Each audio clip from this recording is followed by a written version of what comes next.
When you see a smartphone available on the home shopping network for only $99, you might think it's probably going to fall apart after a month or it's really slow and crashy, unless it's a Nokia Windows phone. This is Adam Lane from Pocket Now, and this is our review of the Nokia Lumia 521 for T-Mobile. Let's check it out. The Lumia 521 has a Qualcomm Snapdragon S4 dual-core processor running at 1 GHz with 512 megs of RAM and 8 gigs of internal storage. That's not very much, so you have to pay attention to what apps you install. Fortunately, there is a microSD card slot that will allow you to add up to 64 gigs of extra storage for music, videos, and photos. The 512 megs of RAM is also a bit limiting, as there are certain apps that you won't be able to install. These include many high-end games as well as Zinio's magazine reader for some reason. The phone size is 4.9 by 2.8 by 0.4 inches and weighs only 4.4 ounces. The 4-inch WVGA screen seems small by today's standards, but that's a good thing for one-handed usage. In fact, the Lumia 521 is very well designed when it comes to one-handed ergonomics. The thickness and shape make the phone much more comfortable to hold than the extra large, extra thin devices that are so popular. You can actually hold and use the Lumia 521 comfortably, and that's very refreshing to see. By the way, if you get the Home Shopping Network's bundle for this phone, you get a ton of extra stuff with it. You get a cheap rubbery case, crappy matching headphones, and even an extra car charger. It's actually quite an impressive deal.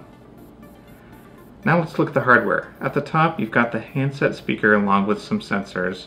There is no front-facing camera, but Skype will still work. You just have to point the rear camera into a bathroom mirror. Then you've got a 4-inch WVGA screen, which isn't very impressive. Outdoor visibility suffers a bit too, but it is still usable with gloves on.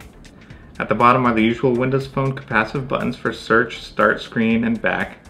On the right side, there's a series of plastic buttons protruding from the edge for activating the camera, power, and volume up or down. The buttons are easy to find with your fingers, and they've got great tactile feedback. On the bottom, there's the micro USB port. On the top is the 3.5mm headset jack. On the back is the 5-megapixel camera and speaker hole. There is no flash, so you'll only want to use the camera outdoors with a good amount of light. Now let's talk about the software. Most of our Windows Phone 8 coverage can already be found in our full Windows Phone 8 review. That's where you'll get the most meat about the software on the Nokia Lumia 521. However, we'll look at a few highlights from both Nokia and T-Mobile here. I already mentioned how the RAM limitation may cause certain Windows Phone 8 apps to be incompatible with the Lumia 521, but there are also some interesting limitations to some of the Nokia apps. For example, the augmented reality view in Nokia's Here Maps app is not available, nor is City Lens, and the augmented reality feature in the included Weather Channel app does not work. The phone does include Nokia's Here Drive free GPS navigation program though. The bad news is that the license only includes maps for the USA, Puerto Rico, and the US Virgin Islands. You have to pay extra for other countries, but still, the United States is pretty big. You need to have a T-Mobile US SIM card in the phone in order for Here Drive to work, but it does not require an active rate plan to function.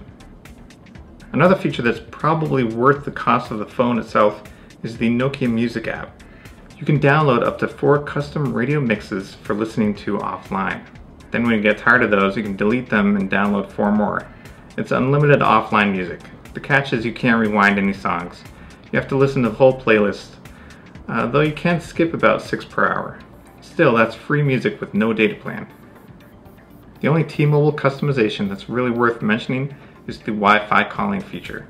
It's a little unreliable though, so I would only turn this on when absolutely necessary. Next, let's look at the camera. We've already mentioned the 5-megapixel camera with no flash, and you would probably expect it to be pretty horrible. Actually, I've always found those little LED flashes often included on phones to be pretty horrible themselves.